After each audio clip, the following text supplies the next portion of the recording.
kalian bertanya, kenapa manusia bisa punya perilaku yang berbeda-beda? Pernah nggak kamu berpikir seperti itu? Ada yang pemalu, ada yang berani, ada yang gampang marah, dan ada juga yang sadar.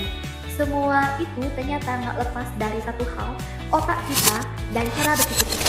Karena itu, otak adalah pusat kendali. Everything starts in your brain. Bahkan sebelum kita melakukan sesuatu, otak sudah bekerja ribuan kali lebih cepat dari kesadaran kita. Seperti itu. Nah, di video kali ini yang akan saya bahas itu yang pertama, bagaimana otak bekerja dalam membentuk pikiran. Nah, untuk yang kedua, kenapa pikiran melahirkan perilaku yang baik dan buruk. Yang ketiga, bagaimana cara kita bisa mengubah perilaku lewat mengubah cara berpikir. Seperti yang pertama, otak sebagai pusat kendali. Otak beratnya sekitar 1,4 kg, tapi daya kerjanya luar biasa. Ada 86 miliar neuron yang saling terhubung. Otak terbagi jadi beberapa bagian penting. Yang pertama, korteks prefrontal atau yang disebut dengan pusat logika dan pengambilan keputusan. Yang kedua, sistem limbik atau pusat emosi dan ingatan. Yang ketiga, amigdala, pusat rasa takut dan kewaspadaan. Yang keempat, hipokampus atau tempat penyimpanan memori jangka panjang. Seperti itu.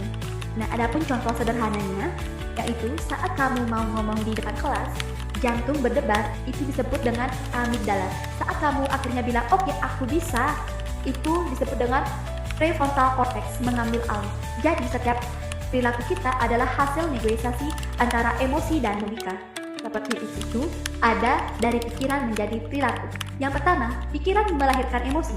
Kalau kamu mikir aku gagal, maka otak mengeluarkan respons stres. Kalau yang kedua, emosi memengaruhi tindakan. Saat emosi negatif menguasai perilaku kita, jadi mudah marah, menyerah, atau menjauh. Yang ketiga, lingkaran pikiran atau disebut dengan emosi, perilaku ini sering disebut shall become things. Pikiran hal positif atau disebut dengan emosi, tenang, tindakan bijak. Pikiran hal negatif sampai dengan emosi, kacau, tindakan destruktif seperti itu. Adapun contoh sehari-hari, ada nih orang yang sering berpikir, aku nggak mampu, kayak mengafirmasi sendiri seperti itu, cenderung pemalu dan nggak berani ambil risiko. Orang yang percaya diri dalam pikirannya biasanya juga berperilaku penuh energi dan optimis seperti itu. Bagaimana mengubah perilaku lewat pikiran? Nah, aku kasih tips ya menurut buku yang aku baca. Neuroplastisitas, otak bisa berubah. Setiap kali kita belajar atau membiasakan diri, otak membuat jalur baru.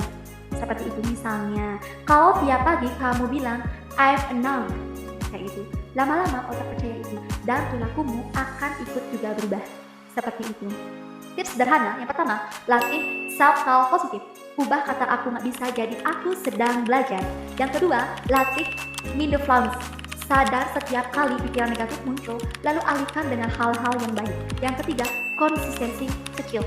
Perilaku besar selalu lahir dari kebiasaan kecil. Seperti itu. Kesimpulannya itu mengenai materi yang pertama itu. Jadi teman-teman, perilaku manusia itu selalu dimulai dari pikiran. Change your thoughts, change your behavior. Otak kita luar biasa.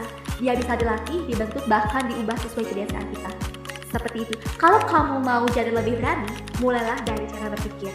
Kalau kamu mau jadi lebih sabar, latihlah dulu pikiranmu untuk melihat sisi positif dari situasi. Karena pada akhirnya otakmu adalah cerminan hidupmu. Seperti itu. Ingat, perilakumu bukanlah sesuatu yang permanen. Semua bisa berubah, semua bisa dibentuk. Pertanyaannya cuma, maukah kita mengubah cara berpikir kita agar perilaku kita juga berubah ke arah yang lebih baik? Seperti itu, itulah satu pertanyaan. Your brain is your superpower and your thought create and you reach it. Seperti itu. Bye.